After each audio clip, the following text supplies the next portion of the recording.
Ya, baik teman-teman, selamat bertemu kembali dengan saya. Pada kesempatan kali ini kita akan coba melihat bagaimana tutorial cara mudah bisnis online di era new normal.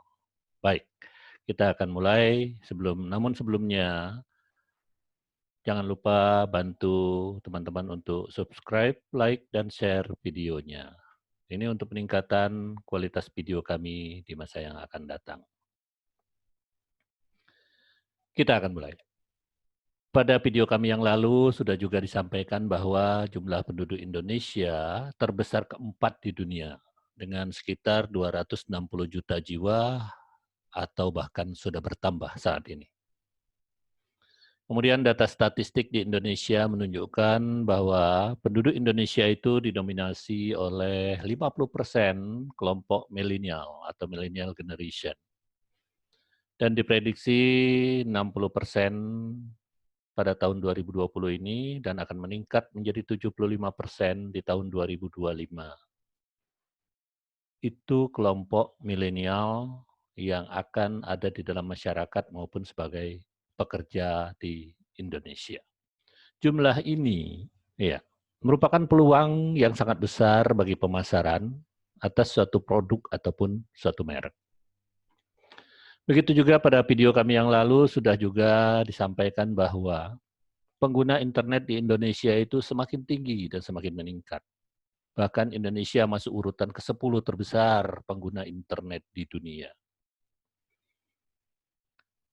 Juga sudah kami sampaikan bahwa ya, di era COVID-19 ya, yang banyak menghabiskan waktu ya, berdasarkan data bulan April tahun 2020 itu didapati bahwa pengguna-pengguna internet di Indonesia itu kebanyakan menggunakan atau 76% menggunakan smartphone atau mobile phone. 45% menggunakan laptop komputer, kemudian desktop komputer itu 32%, dan seterusnya. Begitu juga yang menggunakan internet untuk searching voice ataupun voice comment ya. Usianya itu berkisar antara 16 sampai 24 tahun itu 51%. Dan 25 sampai dengan 34 tahun itu 50% dan seterusnya ini berdasarkan usia. Ini menunjukkan bahwa ya memang generasi muda atau anak-anak muda inilah yang paling banyak menggunakan internet itu, baik itu sifatnya untuk searching maupun untuk voice comment. Juga sudah kita bahas di dalam video kami sebelumnya di era COVID-19 ini yang sudah kita lalui beberapa bulan ya di Indonesia, bahkan kita juga sudah melalui berbagai tahap kebijakan pemerintah, baik itu berupa work from home, stay at home, social distancing, PSBB, dan sekarang kita masuk ke fase new normal. Baik, pokok bahasan kita kali ini adalah 3 langkah mudah untuk memulai bisnis online di era new normal.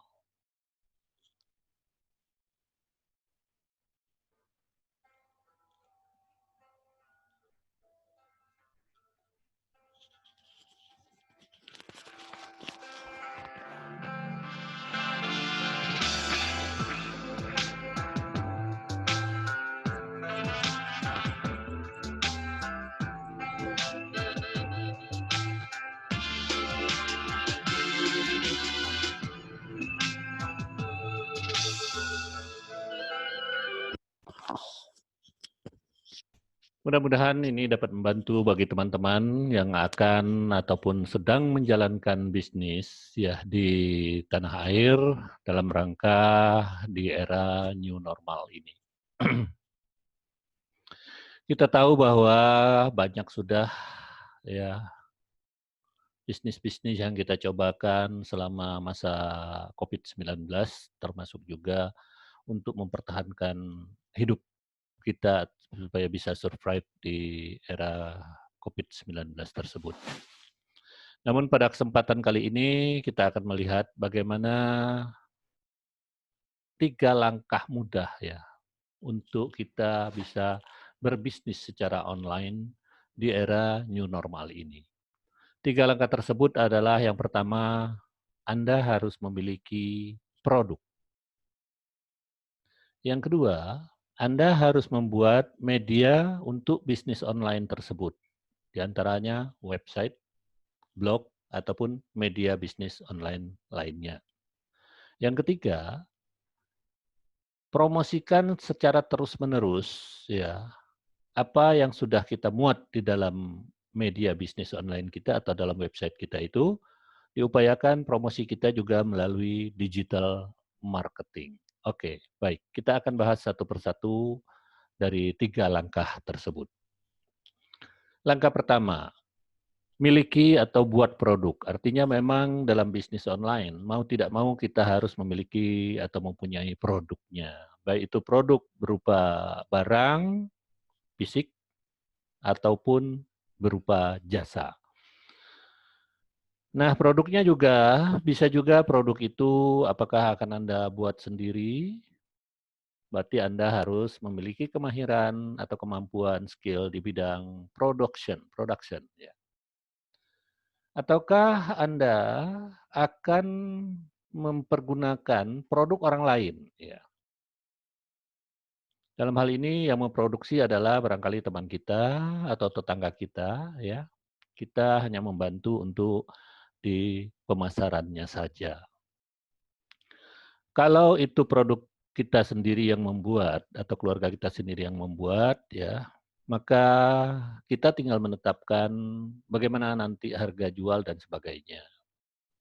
Namun jika itu produk adalah produk dari orang lain, apakah itu tetangga kita, teman kita yang barangkali juga memang memiliki suatu produk yang cukup bagus untuk kita pasarkan melalui online, maka mau tidak mau kita harus ada kesepakatan atau melakukan pendekatan dengan teman atau tetangga kita yang memiliki produk tersebut. Untuk menetapkan bagaimana pola bisnis atau pembagian hasilnya. Apakah kita akan membeli tunai sehingga kita menjual dengan harga yang kita tetapkan, ya, ataukah harga tetap dari dia, namun kita akan mendapatkan barangkali bonus ataupun diskon dan sebagainya, ya. Nah, ini perlu kesepakatan dengan pemilik produk. Itu lebih baik di awal dilakukan kesepakatan tersebut ya, supaya nanti pada masanya tidak ada masalah yang kita hadapi karena bisnis kita siapa tahu ke depannya ini nanti akan semakin besar atau menjadi bisnis yang besar. Muncul pertanyaan, bagaimana memilih produk atau usaha ya? Kecenderungan umumnya kita itu sering ikut-ikutan ya. Nah, saran saya coba hindari ikut-ikutan atau latah tersebut ya. Atau ada juga yang menyesuaikan dengan keterampilan, apa yang dia bisa. Nah, ini juga nggak masalah sih sebenarnya, namun nanti kita akan lihat lebih jauh ya. Kemudian ada juga yang berdasarkan hobi, karena selama ini mungkin dia memiliki suatu kesenangan, sehingga dari kesenangannya itu memunculkan sesuatu peluang-peluang bisnis. Atau dari usaha turunan, ya barangkali memang keluarganya dari dulu menjalankan satu usaha itu, sehingga usaha itu berlanjut. Dan pada masa COVID ini pun bisa diteruskan oleh seseorang. Saran saya ya, untuk memilih produk apa atau bisnis usaha yang bagaimana yang akan kita pilih, pelajari kebutuhan pasar. Ya, lakukan survei kecil-kecilan untuk mengetahui ya, apakah produk yang saat ini memang sedang sangat diminati oleh konsumen. Peluang itu sebenarnya bisa muncul ya, karena memang Anda memiliki hobi seperti yang saya sampaikan tadi atau kesenangan pribadi, maka akan muncul satu peluang usaha. Nah, disitulah kita bisa memanfaatkan peluang tersebut dengan memilih produk-produk apa yang akan kita coba bidik atau pasarkan. Atau Anda melihat ada manfaat lain atau kegunaan lain dari suatu produk, ya. Nah, di sini juga bisa memunculkan suatu peluang yang mungkin selama ini tidak terpikirkan oleh yang lain, ya. Anda memikirkan bahwa ini ada kegunaan atau manfaat lain dari suatu produk atau barang tersebut. Atau peluang itu bisa muncul karena adanya upaya dari kita, kreativitas dari kita untuk memanfaatkan produk limbah ya, atau bekas, barang bekas gitu kan. Ini juga bisa menjadi suatu peluang dalam bisnis kita. Atau begini, kita melihat ya saat ini apakah memang ada suatu produk yang memang sangat dibutuhkan, baik itu produk berupa barang ataupun jasa yang sesuatu yang memang ya sangat dibutuhkan saat ini oleh masyarakat atau konsumen. Nah, itu peluang ya. Dan kita juga bisa melihat sebenarnya peluang tersebut dari kemudahan atau kesulitan untuk mendapatkan produk tersebut. Apabila produk tersebut mudah untuk didapatkan, berarti peluang untuk kita itu kecil, karena pasti sudah banyak orang juga yang menjalankannya. Tetapi kalau umpamanya pada saat kita melakukan survei kecil-kecilan itu, kita mengetahui bahwa di suatu tempat atau suatu lingkungan tersebut atau di komunitas tertentu itu, dia sulit untuk mendapatkan suatu produk atau jasa yang akan kita tawarkan, berarti peluang kita dalam kesempatan atau bisnis tersebut adalah besar. Oke, baik kita lanjutkan. Banyak pilihan dari sekian banyak jenis bisnis atau usaha ataupun produk yang bisa kita pilih ya. Apakah ini pilihan Anda? Silahkan Anda nanti lihat sendiri. Apakah yang seperti ini bidang kuliner umpamanya, kerajinan kuliner ya, ataukah yang jenisnya seperti kue dan sebagainya, kue kering ya. Ataukah ini pilihan Anda ya? Kita lihat. Barangkali dari hobi Anda beternak barangkali, ya silahkan. Atau ini, karena Anda memiliki hobi barangkali, eee, bermain sepeda. Ya, kita lihat umpamanya betapa enjoy-nya teman-teman kita saat ini di era new normal untuk, memainkan bersepeda atau goes istilah mereka ya. Nah, mungkin karena dengan hobi Anda seperti ini bisa jadi muncul satu peluang yang Anda akan pilih sebagai suatu peluang bisnis Anda ya. Mungkin Anda akan memasarkan sepeda yang seperti ini yang bisa bergerak menjauh, mendekat seperti ini gitu kan. Nah, atau sepeda-sepeda biasa ya, kita tidak tahu juga, atau sepeda elektrik ya, yang saat ini juga sedang berkembang ya, sedang mulai bermunculan. Atau sepeda-sepeda yang memang memungkinkan untuk dilipat seperti ini gitu ya, yang akan Anda pasarkan ya, atau Anda pilih. Atau mungkin bukan sepedanya, barangkali spare part dari sepeda itu, yang menurut Anda ada memiliki suatu peluang di bidang usaha ya. Nah ini silahkan, Anda yang pilih ya.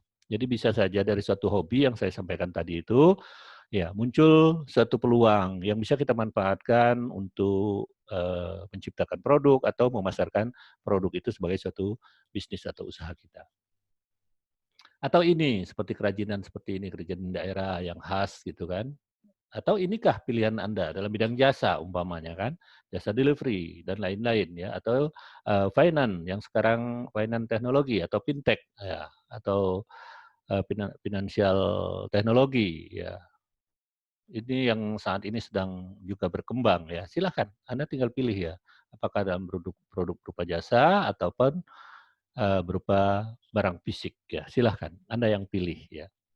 Mau pilih usaha yang mana dan produk yang mana itu tergantung sangat kepada Anda. Namun saran saya memang itu tadi Anda lakukan dulu survei kecil-kecilan, kemudian Anda ketahui produk apa yang sangat dibutuhkan ya, dan biasanya juga memang, bisnis itu akan sangat baik atau berkembang atau usaha itu akan sangat maju apabila itu memang itu menyangkut juga dengan kesenangan atau kesukaan kita ya. Karena dengan kesenangan atau kesukaan kita ini biasanya kita akan tangguh ya, kita tidak cepat menyerah dalam menjalankan usaha kita. Nah silahkan, Anda tinggal pilih produk mana, namun saran saya memang sebaiknya produk-produk yang Anda akan masukkan di dalam bisnis Anda di bisnis online itu, karena ini adalah online mau tidak mau, yang memang bisa nanti kita lakukan baik itu pemasaran ataupun delivery-nya itu juga secara online. Nah, ada juga yang menyatakan bahwa silahkan Anda juga bisa memilih produk yang memang teruji dan terbukti diterima oleh pasar dengan baik atau diminati oleh pasar. Nah, ini juga boleh Anda lihat ya. Di samping ada hobi tadi atau senang tadi, Anda pun bisa melihat apakah memang produk itu sangat diminati oleh pasar atau oleh konsumen ya. Nggak masalah kalau memang pun umpamanya ada suatu produk yang memang dibutuhkan oleh konsumen, sangat dibutuhkan oleh konsumen, tetapi Anda tidak memiliki kemahiran di bidang itu, ya itulah gunanya kita manfaatkan leverage ya. Kita cari orang-orang lain yang memang mampu memproduksi untuk produk tersebut dan kita berkecimpung atau fokus kepada pemasarannya saja. Artinya akan terjadi ya seperti tadi, memanfaatkan produk orang lain atau kerjasama dalam memasarkan suatu produk secara online. Baik, kita masuk ke langkah yang kedua ya. Tadi itu langkah yang pertama sudah kita lalui, artinya kita memang harus memiliki suatu produk ya. Apakah itu produk kita sendiri ataukah produk orang lain? Apakah produk itu berupa jasa ataupun produk berupa fisik ya. Silahkan. Ya, kita akan coba melihat ke langkah yang kedua, yaitu kita harus membuat media bisnis online, media untuk bisnis online kita, baik itu berupa website, blog, ataupun yang lainnya.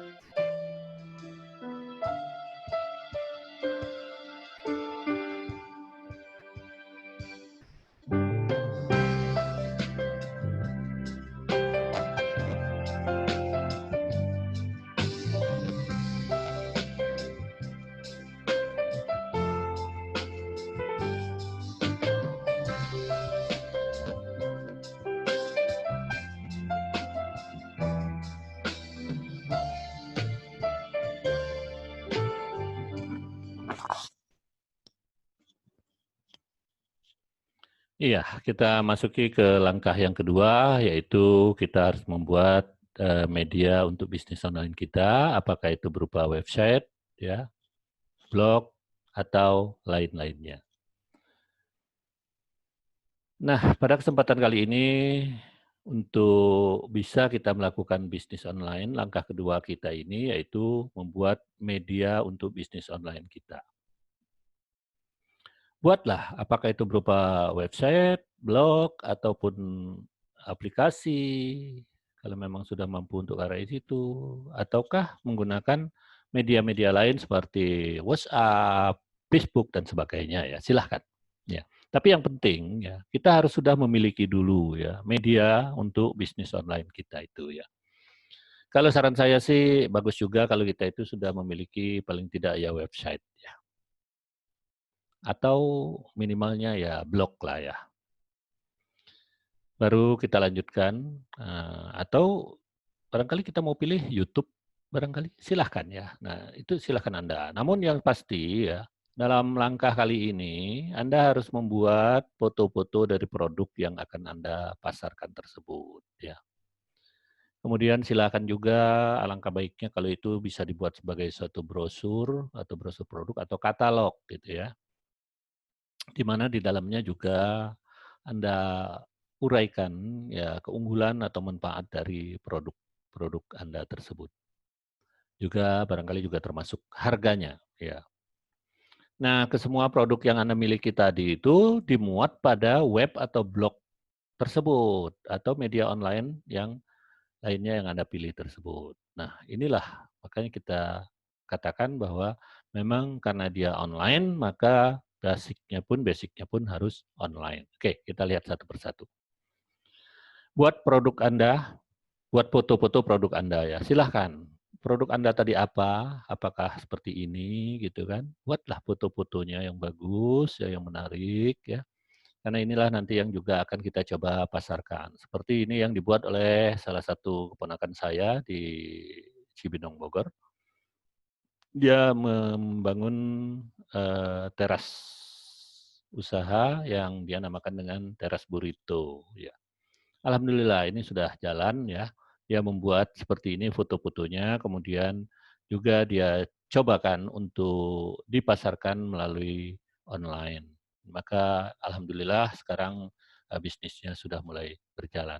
Ataukah foto-foto seperti ini, kita buat umpamanya kalau Anda memasarkan, makanan khas seperti pempek Palembang seperti ini kan, Anda buat foto-fotonya yang bagus-bagus gitu, atau seperti ini gitu kan, ya silahkan. Juga apabila itu umpamanya berupa minuman ataupun kemasan gitu ya, ya silahkan Anda buat yang bagus-bagus foto dari produk Anda. Ya, tidak ada salahnya kalaupun Anda tampilkan umpamanya ada foto orangnya di sini ya, untuk memperkuat dari nilai foto produk Anda, ya silahkan Anda bisa buat ya sebaik mungkin. Ataukah foto-foto produk seperti ini yang Anda buat? Silahkan ya, foto-foto seperti ini umpamanya kemeja ya, pakaian atau pakaian muslimah seperti ini Anda buat foto-fotonya yang cantik-cantik manis seperti ini gitu kan. Iya, oh bukan main, luar biasa ya.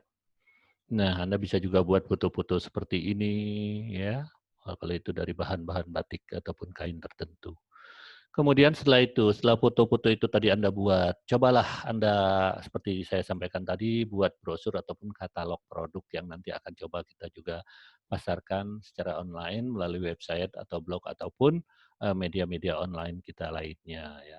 Manfaatkan teknologi kekinian sehingga produk Anda ya, walaupun itu nanti Anda mungkin memulainya bisnis Anda itu di suatu daerah, namun kita bisa menjadi bisnis yang global ya. Di sini apabila kita memanfaatkan teknologi digital seperti ini, maka produk Anda bisa masuk ke dalam rantai pasok global atau yang dinamakan dengan global value chains. Jadi produk lokal namun pemasarannya bisa global. Ya, semoga ini menjadi bermanfaat bagi diri Anda. Oke. Buatlah katalog-katalog produk ataupun brosur produk itu dengan baik ya. Dengan bagus, ya lengkap dengan juga uraian-uraiannya. Barangkali di sana tadi sudah kita sampaikan ada uraian tentang apa sih manfaat ataupun keunggulan dari produk Anda. Umpamanya juga Anda gugah kesadaran konsumen dari sisi umpamanya saat ini kan banyak produk-produk yang ilegal ataupun palsu ya. Nah, Anda bisa nyatakan bahwa produk Anda itu adalah alami, produk yang bagus, yang bisa menghindarkan calon-calon konsumen kita dari kerugian akibat mengkonsumsi atau menggunakan produk yang ilegal ataupun yang palsu tadi. Nah, Anda bisa gugah dari sisi seperti itu di dalam katalog Anda ya untuk memunculkan suatu produk ya, memunculkan uraian suatu produk. Baik, itu tadi langkah kedua. Jadi langkah pertama tadi kita harus memiliki produknya dulu, kedua kita memiliki media atau sarana online untuk memasarkan atau menempatkan produk kita ya. Anggap saja langkah kedua tadi itu website kita itu ataupun media online kita itu sebagai tokonya kita ya, sebagai toko kita atau kalau dalam bisnis konvensional itu dinamakan dengan market place, ya. Sedangkan di dunia digital itu kita namakan dengan market space, ya. Nah, mirip dengan kita memiliki toko, artinya toko kita itu harus kita isi ya, website kita itu harus kita isi dengan konten-konten. Ya, kalau di toko memang berupa produk fisik, tetapi kalau di digital atau online ini dia adalah bisa berupa foto-foto atau kalimat-kalimat atau kata-kata ya, atau katalog-katalog atau brosur tadi. Iya, kita masuk ke langkah ketiga tentang apa yang harus kita lakukan dengan cara yang mudah untuk menjalankan bisnis atau berbisnis online di era new normal sekarang ini.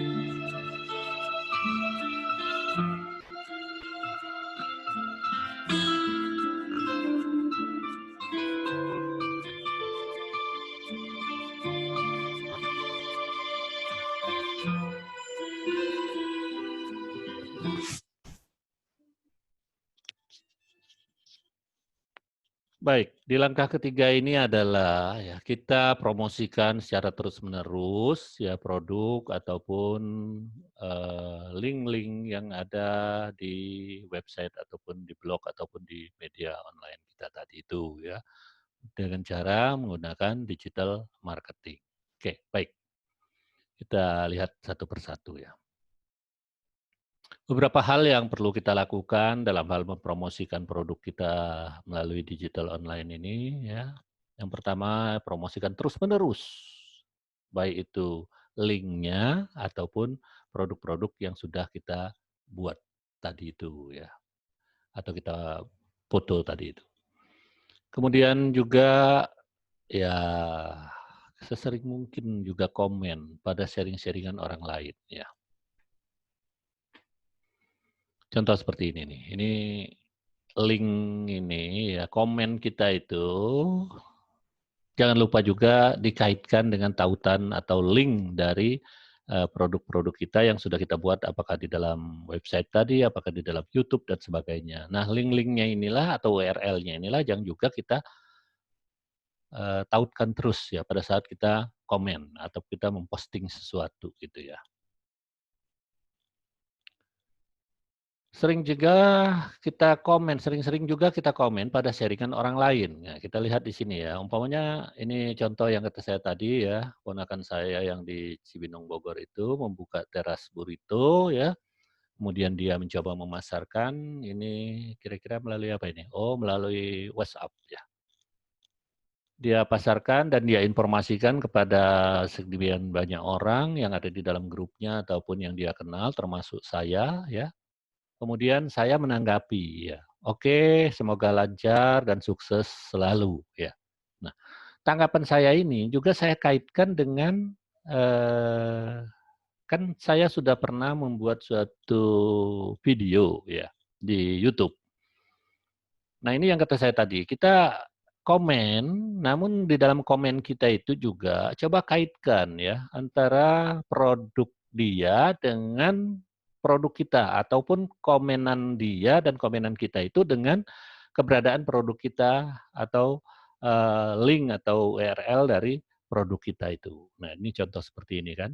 Saya katakan, "Oh ya, ini sejalan dengan pembahasan digital marketing pada video kami yang pernah kami buat di YouTube, klik di sini." Nah, ini ya, ini contoh aja ya. Promosi gunakan berbagai media digital marketing ya, banyak sekali media digital yang bisa kita lakukan untuk berpromosi atau mempromosikan produk kita yang sudah kita siapkan tadi melalui web ataupun melalui blog ataupun melalui YouTube dan sebagainya itu ya. Ya. Kita promosikan ya. Jadi jangan segan-segannya Anda untuk selalu mempromosikan ya terus-menerus ya baik produknya ataupun URL dari produknya. Saya akan melihatkan kepada Anda ya dalam menggunakan berbagai media digital marketing itu ada beberapa framework ya dari digital marketing itu sendiri yang bisa kita manfaatkan sebagai sarana untuk kita memasarkan produk kita. Yang pertama adalah website, ya, website marketing ya. Nah, di sini diperlukan adanya konten-konten yang kita buat ya secara otentik ya, konten-konten yang kita buat secara kuat ya, great content. Kemudian juga upayakan untuk memanfaatkan SEO atau searching engine optimization ataupun searching engine marketing ya. Nanti kita bahas satu persatu. Tapi yang pasti ya, konten yang kuat ini nanti akan sangat bermanfaat. Kemudian ada juga email marketing, kita manfaatkan dengan database pelanggan atau database yang sudah kita miliki ya. Di samping itu, kita juga bisa menggunakan sosial media marketing yang saat ini juga sedang marak ya, apakah itu Facebook, Twitter, Instagram, YouTube, Telegram, dan sebagainya ya. Oke, kita lihat satu persatu. Website marketing. Ya, tadi dikatakan bahwa di dalam website kita itu memang diperlukan adanya grid content ya. Jadi konten-konten yang memang cukup kuat dengan bahasa yang otentik dan aktual ya, itu bisa sebagai suatu grid content ya. Atau foto-foto yang memang tadi sudah kita buat dengan sedemikian bagus dengan menariknya gitu kan. Nah, ini konten-konten demikian itu ya. Jika web kita itu memiliki konten yang kuat, maka akan menarik ya bagi web-web lain ya untuk mentautkan ya. Ya, web-web lain yang hebat itu untuk mentautkan apa, produk ataupun link yang ada di website kita ya. Hal tersebut bisa meningkatkan peringkat website kita di halaman mesin pencari atau SEO ya, searching engine optimization tadi itu. Ini contoh saja ya, pengalaman saya beberapa tahun silam, yaitu sejak tahun 2008 itu. Waktu itu saya mencoba memanfaatkan yang namanya blog ya, melalui blogger.com miliknya Google ya. Itu sangat luar biasa ya. Dengan grid konten ataupun pemanfaatan SEO seperti yang saya sampaikan tadi ya. Alhamdulillah itu merupakan suatu hikmah ya bagi diri saya saat ini dan sangat bermanfaat yang saya rasakan ya. Coba saja umpamanya Anda buka Google di handphone Anda ya, Google searching seperti ini Google, kemudian Anda ketik di situ ya, pemateri training. Ya, karena saya bergeraknya dalam bisnis jasa training dan sebagai instruktur atau narasumber, maka grid konten saya ke arah pemateri atau narasumber training. Nah, jadi kalau Anda ketik pemateri training seperti ini, biasanya ya coba lihat di handphone Anda. Ketik pemateri training, kemudian di enter atau diklik, apa yang Anda temukan? Di sini ada nama saya, alhamdulillah. Ini suatu hikmah tersendiri bagi diri saya ya. Manfaatnya luar biasa ya. Sehingga alhamdulillah waktu-waktu saya banyak termanfaatkan untuk membantu teman-teman dalam hal training, seminar dan sebagainya ya. Karena beberapa orang biasanya membuka atau mencari sesuatu itu melalui Google, dia ketik umpamanya narasumber training atau pemateri training, muncullah nama saya. Biasanya telepon saya biasanya selalu berdering. Oke, itu. Atau Anda buka terus ya, di handphone Anda itu banyak sekali ya yang mencantumkan nama-nama saya dan ini suatu hikmah kata saya tadi, nama saya biasanya ya muncul di halaman pertama di nomor urut pertama. Coba Anda cek apakah itu benar, silakan. Kemudian kita lihat lagi sarana yang bisa kita gunakan untuk memasarkan juga produk kita itu adalah email marketing. Di samping tadi kita menggunakan website ataupun blog dan sebagainya ya, kita juga bisa menggunakan email. Nah ini ya, email ini tetap menjadi cara yang efektif untuk mendapatkan pelanggan. Karena masih 91% dari semua pelanggan kita itu sekarang ini masih menggunakan email setiap hari. Jadi nggak ada salahnya kita gunakan juga email ini. Nah nanti saran saya di samping email ini juga ada media sosial ya. Sebaiknya apa pesan ataupun kalimat ataupun gambar yang kita kirim kepada seseorang, apakah itu nanti melalui email, melalui WhatsApp dan lain sebagainya itu, coba diarahkan ke personalisasi atau personalisasi, ya, personal ya. Kenapa perlu personal ya? Buatlah kata-kata atau kalimat atau ungkapan yang sifatnya personal ya. Kenapa demikian? Karena itu akan dirasakan oleh orang yang menerima pesan dari kita itu sebagai sesuatu yang eksklusif. Nah, ini akan membuat, produk kita yang akan kita pasarkan itu nantinya menjadi, eee, khas ataupun unik dan bisa mengena atau menggugah kesadaran dari, calon konsumen kita. Di samping itu bisa juga kita manfaatkan seperti yang saya sampaikan tadi itu sosial media ya. Ini masih banyak ya sosial media yang bisa kita manfaatkan untuk memasarkan produk kita ya. Nih, ini dia akan mendorong dengan sosial media ini malah mendorong ke arah traffic situs web kita. Jadi manfaatkanlah ya. Tapi dalam pemanfaatan media sosial ini saya sarankan coba teman-teman perhatikan dulu ya. Jangan sampai kita itu dalam, memilih media sosial itu keliru gitu. Karena ini kan tadi kan kita arahkan ke hal yang bersifat personalisasi ya, personal ya. Facebook itu masih banyak loh penggunanya, namun kelihatannya penggunanya itu adalah untuk generasi yang sebelum milenial. Nah, ini juga kita perlu hati-hati nih ya. Jadi untuk milenial menggunakan apa? Ya bisa jadi bukan Facebook gitu ya.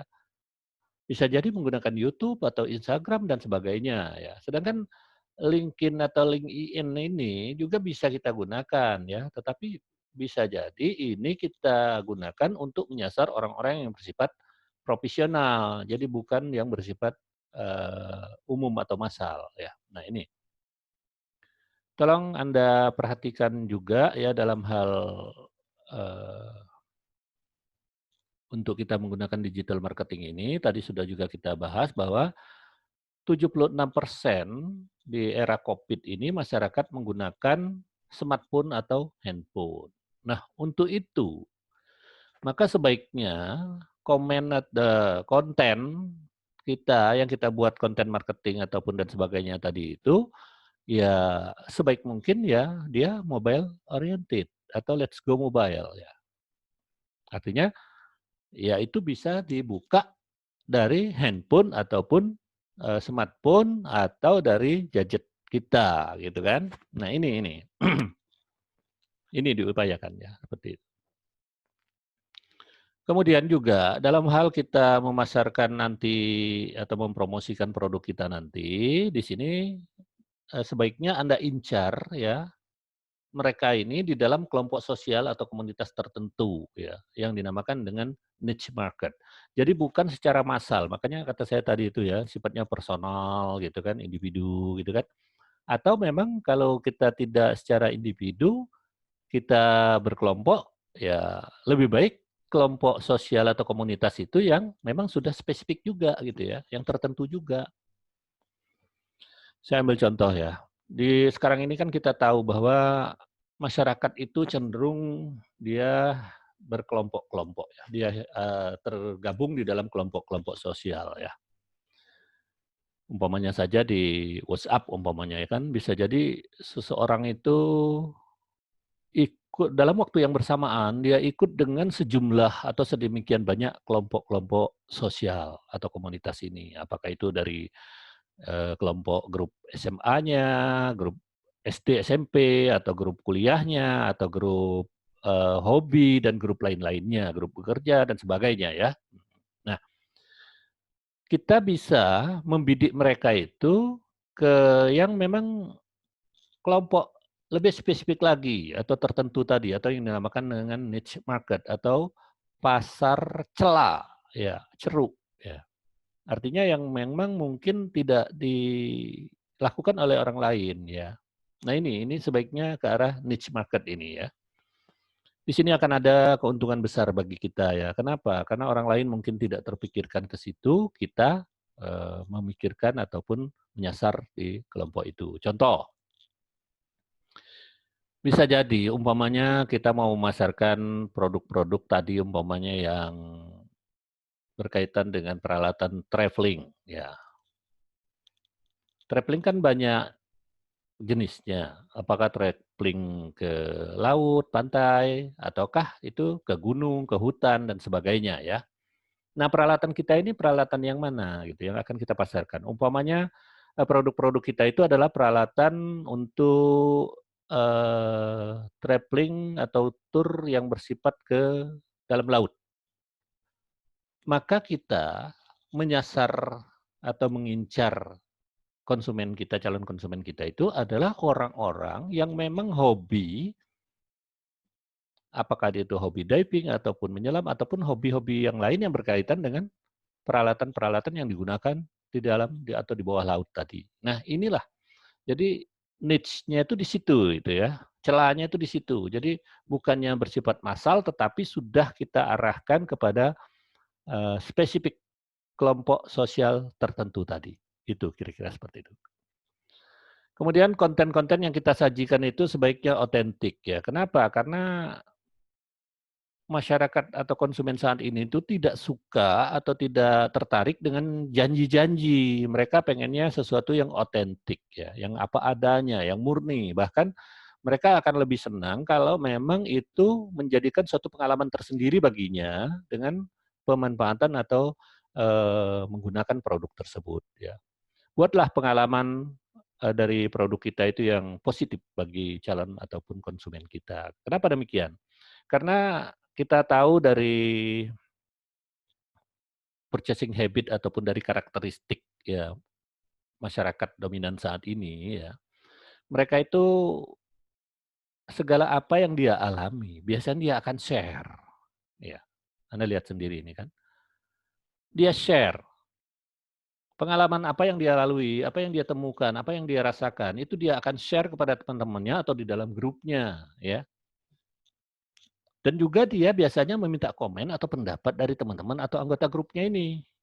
Nah, jika pengalaman itu adalah pengalaman yang positif, maka itu akan bermanfaat sekali, akan membantu sekali dalam hal kita memasarkan produk kita ya.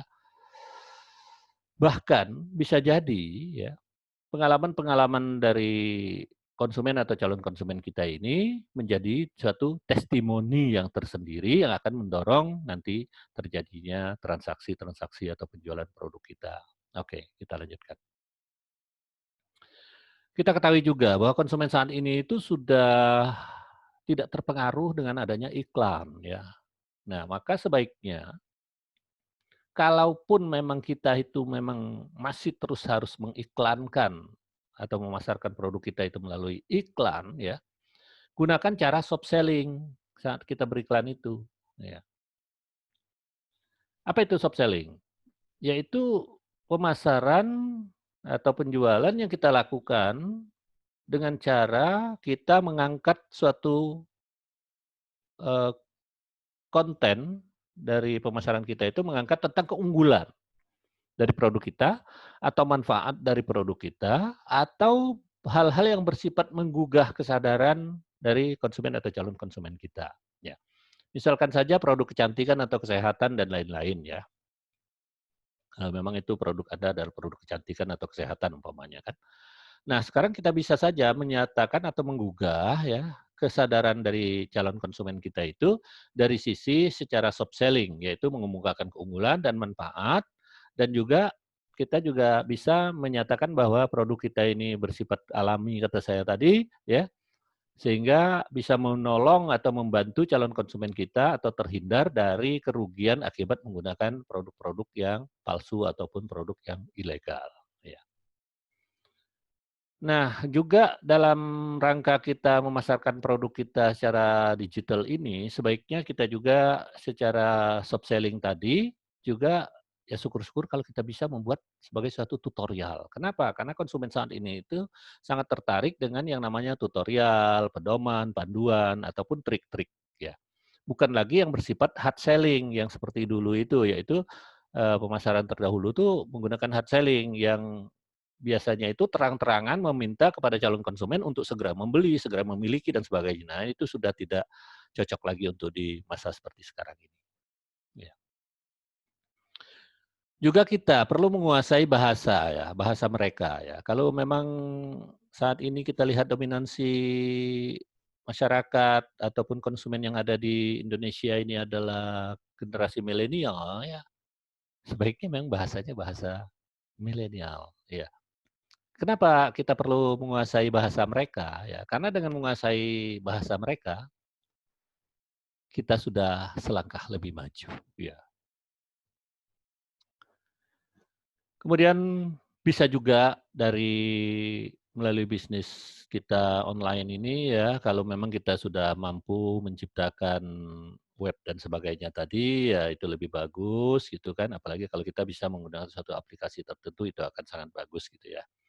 Tapi paling tidak, kita juga bisa menjadi afiliasi dari daring ataupun cyberspace yang ada saat ini. Ya, di Indonesia ini kan sudah banyak sekali ya media-media ataupun cyberspace yang sudah ada ya dengan melalui startup-startup yang ada saat ini ya daring-daring itu sudah mulai banyak. Umpamanya kita lihat ada Traveloka, ada Bukalapak, ya, Blibli.com, kemudian eee, Tokopedia. Nah, ini kan kita bisa afiliasi dengan mereka, dengan produk-produk kita yang sudah ada di website kita tadi kan. Di samping itu juga untuk, itu tadi dari sisi pemasarannya ya, kemudian nanti untuk delivery-nya kita bisa berafiliasi dengan teman-teman kita yang bergerak dalam, startup, transportasi yang saat ini sedang maju. Umpamanya apakah itu dengan Grab ya, ataupun dengan, Gojek ya yang ada saat ini ya. Silahkan. Nah, ini sebaiknya kita lakukan demikian untuk kemajuan atau kesuksesan dalam bisnis kita. Ya, ini contoh-contoh lain untuk tadi kita memasarkan produk kita melalui online tadi kan. Ya, contoh seperti ini, kalau saya karena memang bergeraknya dalam bidang, training, ya mau tidak mau ya pengalaman-pengalaman saya di bidang training itulah yang saya coba pasarkan. Umpamanya seperti melalui ini, apa ini, ya melalui slideshare.net, materi-materi training saya masukkan di slideshare.net dan Anda bisa buka di situ ya, dengan nama slideshare.net, kemudian under, under backslash, Ken Kanaidi umpamanya, Anda bisa buka di situ ya. Kemudian melalui LinkedIn itu juga bisa ya kita pasarkan, atau ini contoh juga ini melalui Facebook ya. Melalui Facebook saya pasarkan juga seperti ini, atau ini apa ini, oh WhatsApp, melalui WhatsApp umpamanya kan kita memiliki, grup-grup tadi umpamanya kita pasarkan seperti ini, kita juga bisa ya dengan WhatsApp juga ke grup-grup yang lain ya. Baik, itulah kira-kira yang bisa saya sampaikan, 3 langkah sukses dalam 3 langkah mudah dan bisa sukses dalam, berbisnis secara online di era new normal ini. Semoga semuanya ini akan bermanfaat bagi kita semua. Namun sebelum kita akhiri, jangan lupa bantuan dari teman-teman untuk subscribe, like, dan share video-videonya. Terima kasih, semoga ini bermanfaat bagi Anda. Dan yang jelas, uraian kita ini diambil dari berbagai sumber.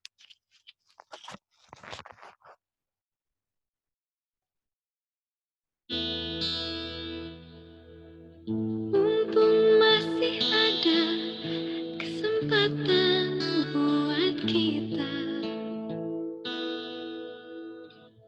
mengumpulkan bekal perjalanan abadi.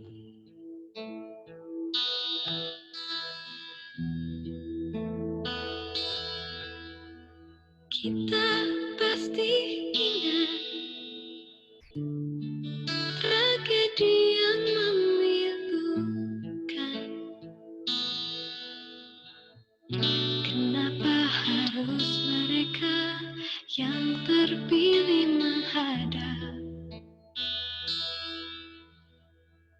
Tentu ada hikmah yang harus kita petik. Atas nama jiwa, mari heningkan cinta.